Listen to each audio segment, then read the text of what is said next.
Basically, the key investment types are professional funds, smart funds, and lesser standard funds, which is the general public or mutual funds, as some people would know it. In the Bahamas, the predominant class would be, I would say, smart funds. They are the predominant structures created under the Bahamas Investment Fund Act, followed by professional funds, then followed by standard public funds. And smart funds are basically specific funds for private wealth or few individuals that want to consolidate their as a collective investment vehicle.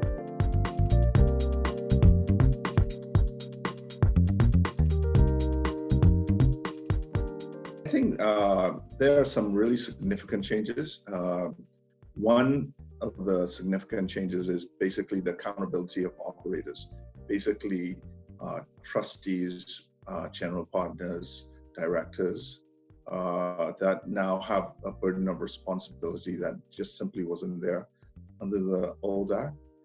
And I think it relieves the administrator, which carried the burden of governance over the course of, from the Mutual Fund Act of 1995 to present of 2019. And now the burden is removed from the administrator and really placed where it is supposed to be on those operators, the directors, the trustees, and general partners. Also, the responsibility of investment managers has really increased in terms of their accountability, their knowledge, their presence here in the jurisdiction. The improvement on that for investor protection was really needed, and that has come to fruition.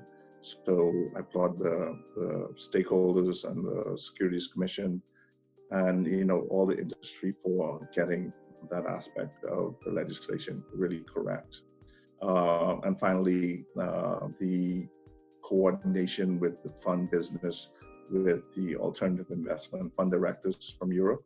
Now it is really in the legislation. So Bahamian funds that have applied for AFMID registration can now really sell their fund structures or managed fund structures from the Bahamas that cater to Europeans.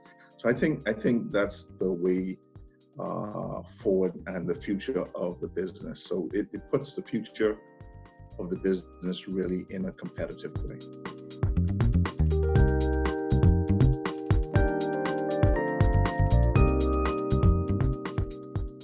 I think that all participants in this industry can say that this is a well-regulated jurisdiction with good regulation that's continually being updated and improved to just put the Bahamas as a really competitive international financial center.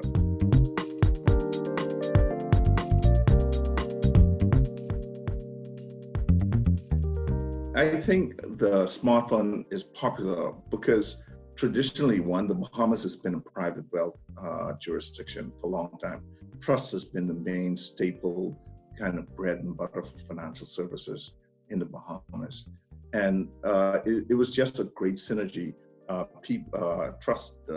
Private wealth participants could use a structure like a smart fund for their own personal fund.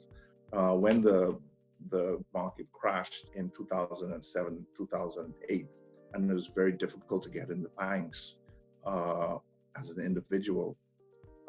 Private wealth participants could really enjoy having a less expensive, less time-consuming product like a smartphone, and really use it to enter into the markets.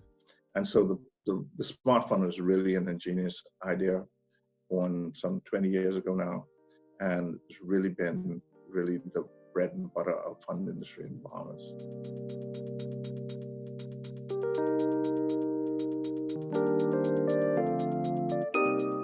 I think when the Mutual Fund Act started in 1995, it was just something that we copied, but to now where we have the 2019 Act, it is really a global competitive act that puts us just in pace with any international financial center.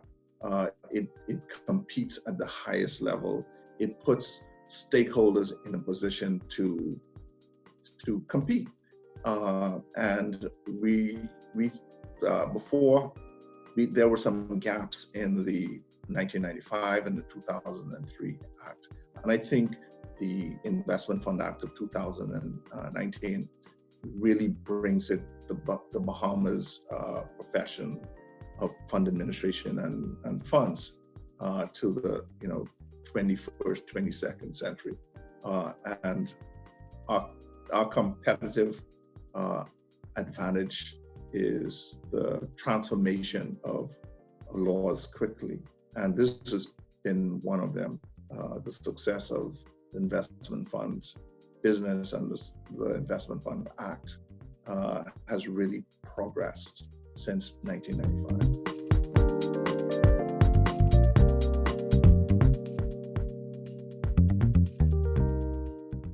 And the good thing is, I can speak for us here at Genesis.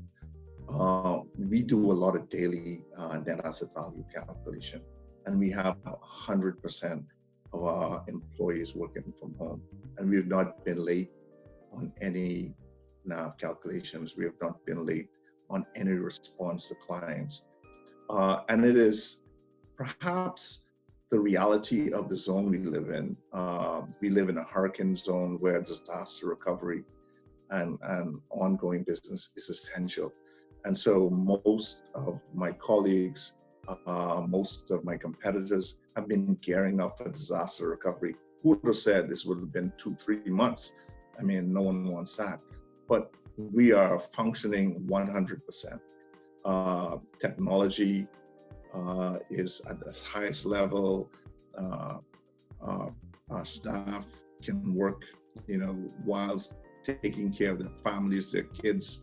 And so for us, it's really been a privilege to see that we are able to maintain clients, maintain our staff, and maintain business, and in fact, grow some business in the course of this COVID-19.